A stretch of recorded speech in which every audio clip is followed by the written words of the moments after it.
Hi, it's just from the backstage access here with these two amazing artists, Elevven, all the way from LA. Yes. Welcome to Europe. Thank you. Thank you. So this is Amsterdam Dance Event 2018, and you're here. How does it feel? Amazing. It's our first time in Amsterdam, both of us since we were kids, and I've never been to ADE either, so it's an amazing experience. Yeah, well, the city has an amazing energy. I like the vibe. I like the people. Yeah. Yeah, of course. Can you tell us something about your project together to join forces For good? Yeah. So we used to produce music separately, and many years actually separately. So I'm known as Eskai, and this is SNR. SNR. We actually met on a label called Silk Music. A lot of people kind of know it as a melodic, progressive, deep kind of label. And we met there. I remixed one of his tracks. He remixed one of my tracks. Yeah. And like 2013, maybe 5 years ago, there, 6 years ago. We just kind of stayed in touch after that.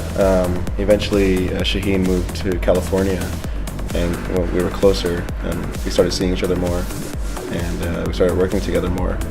And it got to a point where we were working together so much that we just decided to make a kind of combined alias for the both of us, and that's where we're putting all of our effort now.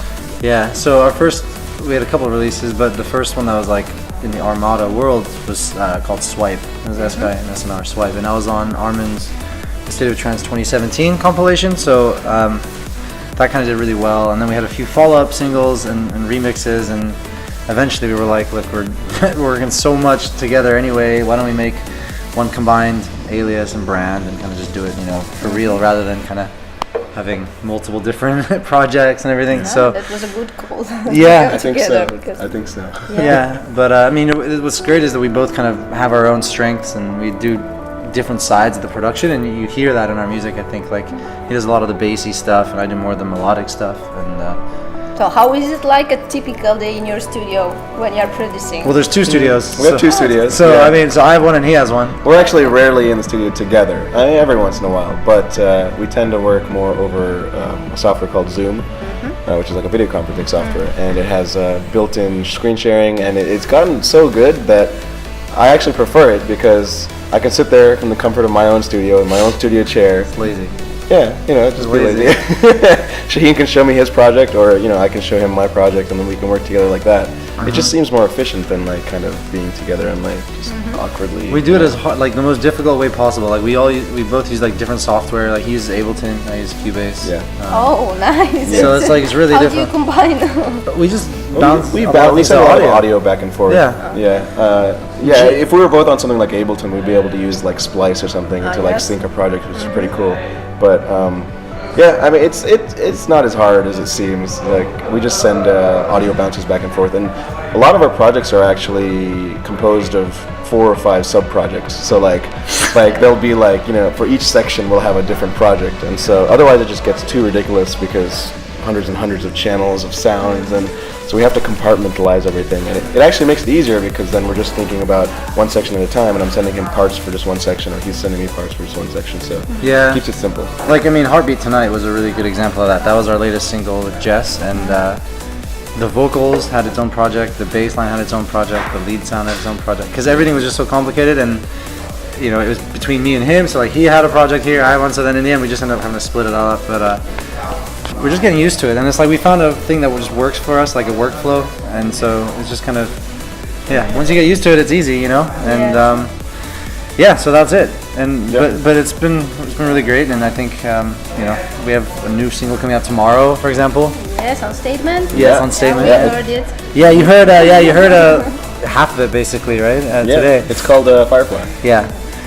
And you can tell you can tell who has more work on each track, because if it has more bass stuff, it's like him, and if it's more like melody stuff, it's me. So there's no like puke basses. As Ruben likes to call our bass lines puke vomit bass lines. So there's no puke bass lines in this one. It's like more of a traditional progressive trancey track. Yeah. But it's coming out tomorrow on Statement. Yeah. And any funny things ever happen while producing together? Something like funny things. Let's see. I don't know. I'm trying to think.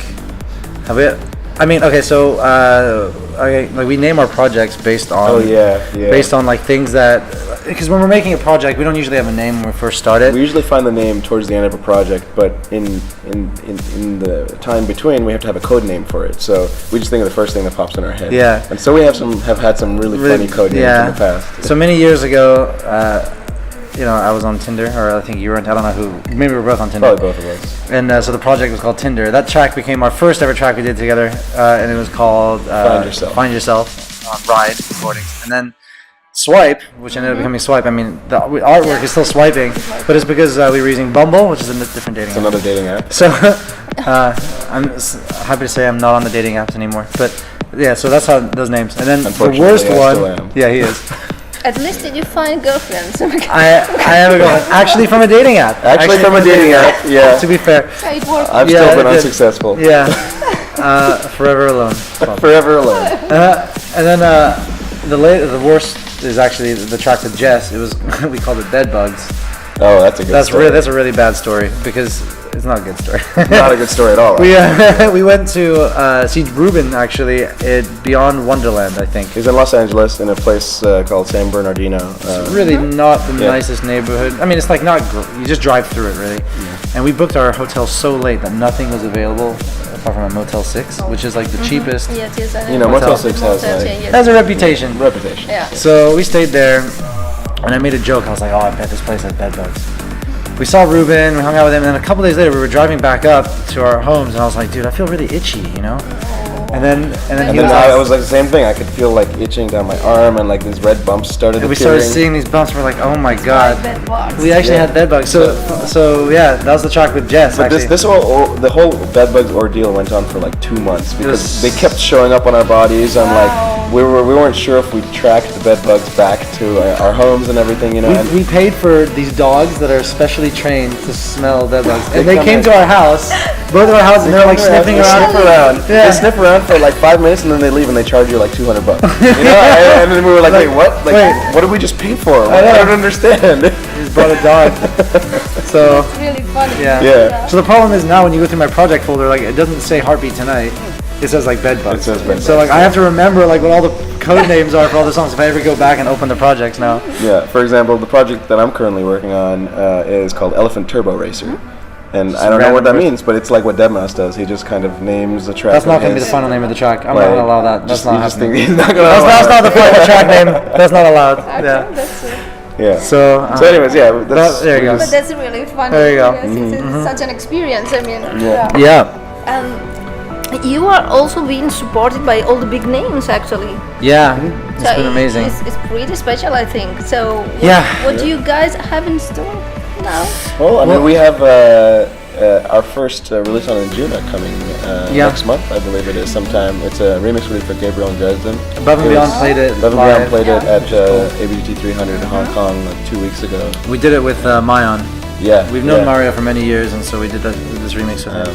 So our home is Armada. You know, we've been releasing all of our originals here on Armada, and so I think as far as the support, it's just great to see all the top tier DJs supporting and enjoying our work. Good. I mean, I still get really excited. I mean, we woke up at 6, I think it was, or 5:30 or something in California to watch the Above and Beyond live stream. When we knew they were going to play it, we were like, oh, I really want to see this. You know? And so it was kind of surprised. Well, that story. So that track only got finished less than 2 days before they played it. Actually, A&B actually got in touch with us about a couple days before the show, and they were like, we heard the demo, but it was only like half finished, and they're like, can you please finish this? And we were like, okay. So we only had a couple days. We finished it real quick, and they loved it, and they played it, and so we just delivered in a high stress scenario.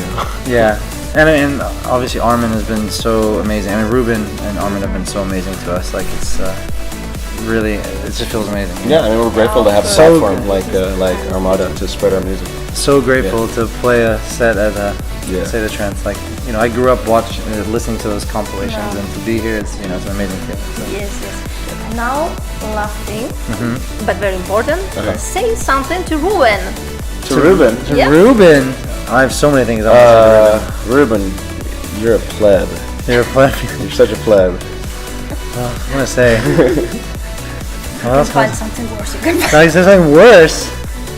He gives me so much. He calls me an ass because I released a track called Mimi under my solo name on Silk rather than Statement. You know. Yeah, So I want to right. call. He's the real ass actually. I don't know what else to say to him. He's been so great to us, man. Yeah. Like, you know, he basically invited us out here for the State of Trance, and you know, as much as I give him shit in person, you know, Yes, I'm of very, very grateful and thankful for him. So Yeah. it was very nice of him. So. Okay, Yes, guys. yeah. So thanks a lot for your time. Great to have you here, Thank you so much. Well, thank you Yeah. for doing this. and as well. hope to see you soon somewhere else. Yeah, Yeah. hopefully. Yeah. Hopefully. Yeah. Yeah. Okay. Cheers.